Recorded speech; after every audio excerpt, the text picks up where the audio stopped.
तो मूवी की शुरुआत में हम अमेरिका के एक वायलेंट नॉवेल राइटर पीटर नील को देखते हैं, जो इटली के रोम में अपनी लिखी हुई नॉवेल टिनेब्रे को प्रमोट करने जा रहा था। नेक्स्ट सीन में हम उसे एक होटल रूम में उसकी असिस्टेंट एनी और एक एजेंट बल्मर से मुलाकात करते हुए देखते हैं। फिर हम पीटर की मंगेतर जेन को देखते हैं, जो नेचर वाइज थोड़ी सक्की किस्म की औरत थी, इसीलिए वो पीटर का पीछा करते हुए उसके होटल रूम तक आ गई। जेन एयरपोर्ट पर चुपचाप पीटर के बैग में रखे हुए सामान को डिस्ट्रॉय कर देती है। फिर सीन शिफ्ट होता है और हम एक लड़की को मॉल में देखते हैं, जो टिनेब्रे नॉवेल को चुरा रही होती है, लेकिन बेचारी पकड़ी जाती है। उस लड़की का नाम होता है एल्सा।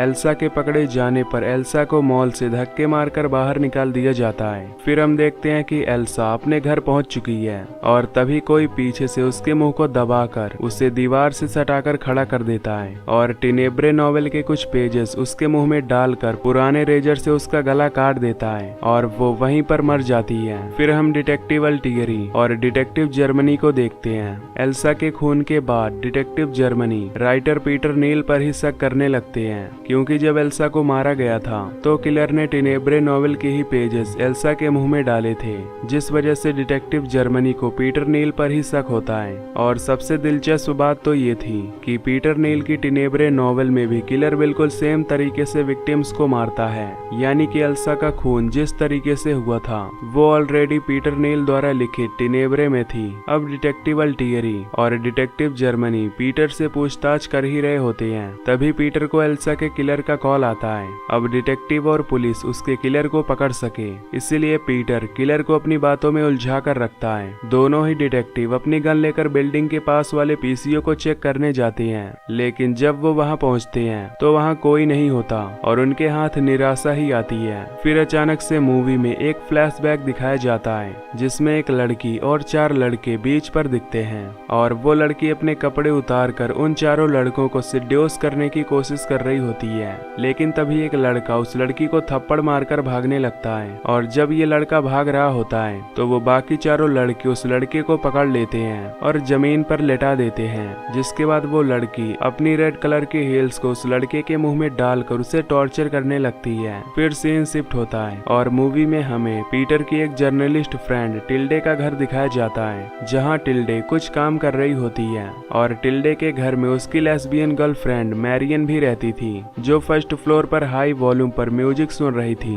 और वाइन पी रही थी। फिर हम देखते हैं कि टिल्डे अपने कपड़े चेंज कर रही होती है और अचानक से एल्सा का किलर टिल्डे के पीछे आकर खड़ा हो जाता है और अपनी पुरानी रेजर से टिल्डे का गला काट देता है और टिल्डे की मौत हो जाती है। फिर जब टिल्डे की गर्लफ्रेंड मैरियन नीचे आती है तो वो टिल्डे की डेड बॉडी देखकर चिल्लाने लगती है और वहां से भाग ही रही होती है कि टिल्डे का किलर मैरियन का भी उसी रेजर से गला काटकर उसे मार देता है। फिर हम देखते हैं कि पीटर एक इंटरव्यू दे रहा है, जिसका होस्ट है क्रिस्टियानो। क्रिस्टियानो पीटर के काम की बहुत बुराई करता है और कहता है कि वो सेक्सिस्ट और ठरकी लोगों को अपनी नॉवेल से प्रमोट करता है, जिस पर पीटर इस बात से साफ इनकार कर देता है। फिर हम देखते हैं कि पीटर के घर में उसकी लैंडलॉर्ड की बेटी मारिया आई है। मारिया पीटर के घर के खराब नल को ठीक करने आई थी। फिर मारिया जब अपने घर जा रही होती है तब उस पर एक कुत्ता भौंकने लगता है, जिसे मारिया एक डंडा दिखाकर डराने लगती है, लेकिन उसके बाद जो होता है वो तो कभी मारिया ने सोचा ही नहीं था। वो कुत्ता बड़ी सी फेंस को पार करके मारिया के पीछे ही पड़ जाता है। वो मारिया की जान के पीछे पड़ जाता है। मारिया भागती भागती किसी घर के बेसमेंट में छुप जाती है,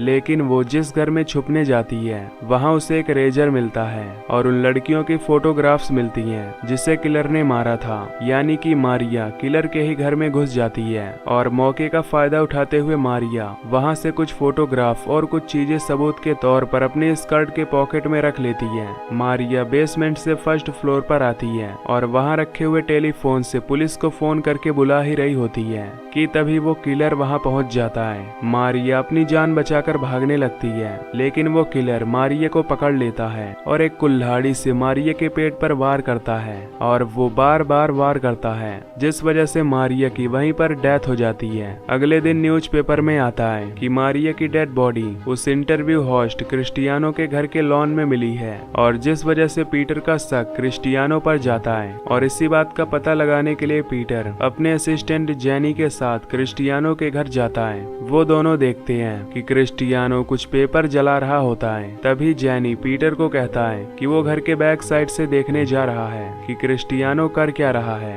लेकिन जैसे ही वो क्रिस्टियानो के घर के पास पहुंचता है वैसे ही क्रिस्टियानो के घर की लाइट चली जाती है और जेनी देखता है कि क्रिस्टियानो के तरफ कोई ये कहते हुए बढ़ रहा है कि हाँ, मैंने इन सबको मारा है। और ये कहते ही वो क्रिस्टियानो के सर पर कुल्हाड़ी से वार कर देता है और क्रिस्टियानो मर जाता है। ये सब देखकर जेनी नंब पड़ जाता है। अंधेरे की वजह से वो किलर का चेहरा नहीं देख पाता। उसे समझ नहीं आता कि ये क्या हुआ और फिर वो वहाँ से भागने लगता है और वो भागकर पीटर के पास जाता है। जब जेनी पीटर के पास पहुँचता है तो पीटर को भी जख्मी देखता है, मतलब पीटर पर भी किसी ने हमला किया था। फिर जेनी अपनी और पीटर की जान बचाते हुए पीटर को वहाँ से लेकर भाग जाता है। फिर हमें मूवी में एक और फ्लैशबैक दिखाया जाता है जिसमें वही रेड हिल्स वाली लड़की होती है। हम देखते हैं कि उस रेड हिल्स वाली लड़की को किसी ने चाकू मारा जिस वजह से उसकी मौत हो जाती है। फिर हम पीटर को बल्मर के ऑफिस में देखते हैं जहाँ पीटर बल्मर से बात कर रहा होता है कि वो जल्द ही इटली से रवाना होकर अपने घर वापस जाने वाला है क्योंकि उसे लगता है कि यहाँ उसकी जान को खतरा है। पीटर के बल्मर के ऑफिस से बाहर निकलते ही बल्मर के ऑफिस के साइड वाले रूम से पीटर की फियांसे जैन बाहर आती है, जो बाहर आते ही बल्मर को किस करने लगती है,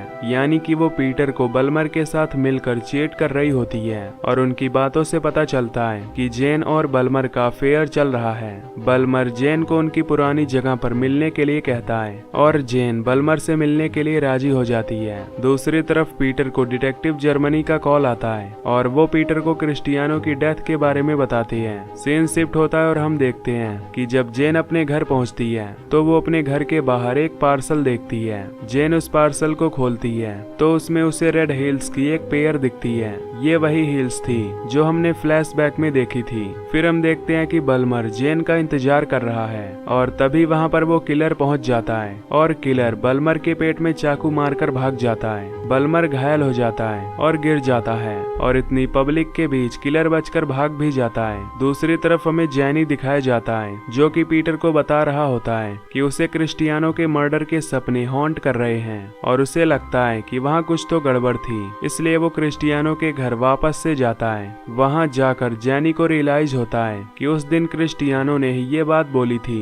कि हाँ, मैंने सबको मारा है और उसे कोई और मार रहा था। इसका मतलब सभी मर्डर्स क्रिस्टियानो ने किए थे और किलर एक नहीं दो है और अब एक और किलर बाकी है। जेनी वहाँ से फटाफट भागता है ताकि वो पीटर तक पहुंचकर ये बात बता सके। वो भागकर अपनी गाड़ी में बैठता है। इस बार किलर जेनी की गाड़ी में मौजूद था और वो सीट के पीछे से एक रस्सी से जेनी का गला घोट देता है और बेचारा जेनी ये सारी बात किसी को नहीं बता पाता और उसकी मौत हो जाती है। फिर हम देखते हैं कि जेन ने एनी को कॉल किया है और उसे मिलने बुलाया है। हम देखते हैं कि जेन अपने हाथ में एक गन लेकर बैठी हुई है और तभी अचानक से उसके पास वाली खिड़की से एक कुल्हाड़ी अंदर आती है जो सीधा उसका हाथ काट देती है और जिससे हाथ के खून से उसकी दीवार रंग जाती है। जेन गिर जाती है और किलर उसके पेट में भी कुल्हाड़ी मारकर उसे मार देता है। तभी डिटेक्टिव टियरी वहां पहुंच जाती है, लेकिन इससे पहले कि वो कुछ कर पाती किलर उसके सर पर कुल्हाड़ी से वार कर देता है जिस वजह से वो मर जाती है। और यहाँ हमें उस किलर का चेहरा देखने को मिलता है। किलर और कोई नहीं, खुद पीटर नील ही था। तभी वहाँ डिटेक्टिव जर्मनी और एनी आ जाते हैं और डिटेक्टिव जर्मनी पीटर को गन पॉइंट पर ले लेता है। दूसरी तरफ की पीटर डिटेक्टिव जर्मनी को कहता है कि मुझे बहुत पहले ही पता चल गया था कि जेन और बल्मर का अफेयर चल रहा है, इसलिए मैंने जेन और बल्मर को मार दिया और मुझे ये भी पता है कि सारे खून क्रिस्टियानो ने किए थे, लेकिन मैं अपना नाम उसे कैसे ले जाने देता, इसलिए मैंने उसे भी मार दिया। ये सुनकर डिटेक्टिव जर्मनी पीटर को कहते हैं कि तुम पागल हो पीटर नील। डिटेक्टिव जर्मनी पीटर से अपने हाथ ऊपर करके अपने साथ चलने के लिए कहते हैं और तभी पीटर अपनी पॉकेट में से रेजर निकालता है और अपना ही गला काट लेता है और मर जाता है। फिर डिटेक्टिव जर्मनी अपनी कार में जाकर एम्बुलेंस को बुलाने के लिए कॉल करते हैं और तभी डिटेक्टिव जर्मनी एनी को वायलेंट अमेरिकन राइटर पीटर नील की पूरी कहानी बताते हैं। वो बताते हैं कि बचपन में पीटर ने एक औरत को थप्पड़ मारा था क्योंकि वो उसके दोस्तों को बहकाकर गलत रास्ते पर ले जा रही थी और उस औरत औरत ने उसे टॉर्चर किया तो पीटर के दिमाग में ये बात बैठ गई कि सभी औरतें खराब और निर्दयी होती हैं और वो आदमियों को बहकाकर उन्हें भटका देती हैं। तभी से पीटर को ये लगने लगा कि औरतें तो समाज में होनी ही नहीं चाहिए और इसलिए उसने मौका देखकर उस रेड हिल्स वाली औरत को मार दिया था और फिर उसके मुंह खून लग गया। पीटर को मर्डर्स करने में मजा आने लगा और इसीलिए वो सबको मारने लगा। मूवी में दिखाए गए फ्लैशबैक्स पीटर के बचपन के थे। ये सब सुनने के बाद एनी घबरा जाती है और अपना सिर पकड़कर रोने लगती है। तभी डिटेक्टिव जर्मनी को अपना कुछ सामान याद आया जो जेन के घर पर ही रह गया था। तो डिटेक्टिव जर्मनी वही सामान लेने वापस जाता है, पर वो देखता है कि पीटर की डेड बॉडी वहाँ पर नहीं है और फिर वो उस रेजर को उठाता है जिससे पीटर ने अपना गला काटा था और वो देखता है कि वो रेजर तो नकली है और उसमें छोटी पिचकारियां लगी हुई थी जिसमें से बटन दबाने पर लाल रंग निकलता है। और ये सब देखकर डिटेक्टिव जर्मनी काफी निराश हो जाता है, पर तभी पीटर जर्मनी के पीठ पर कुल्हाड़ी से वार करता है और जर्मनी बोलता है बुज़दिल, पीठ पीछे वार करता है और इतना बोलकर जर्मनी मर जाता है। बाहर एनी को अजीब आवाजें आती हैं तो एनी घर के अंदर वापस जा रही होती है और इधर पीटर कुल्हाड़ी लेकर इंतजार कर रहा था कि कब एनी को मार डाले। पर जब एनी डोर खोलने की कोशिश करती है तो डोर के पास रखा मेटल शो पीस नीचे गिर जाता है और दरवाजा खुलते ही मेटल पीस पीटर के पेट से आर पार हो जाता है। पीटर बहुत कोशिश करता है पीस को निकालने का, पर नहीं निकाल पाता और ब्लड लॉस ज्यादा हो जाता है और वो वहीं पर दम तोड़ देता है। एनी पीटर की बॉडी देखकर चिल्लाने लगती है और एनी के चीख के साथ ये मूवी यहीं पर एंड हो जाती है।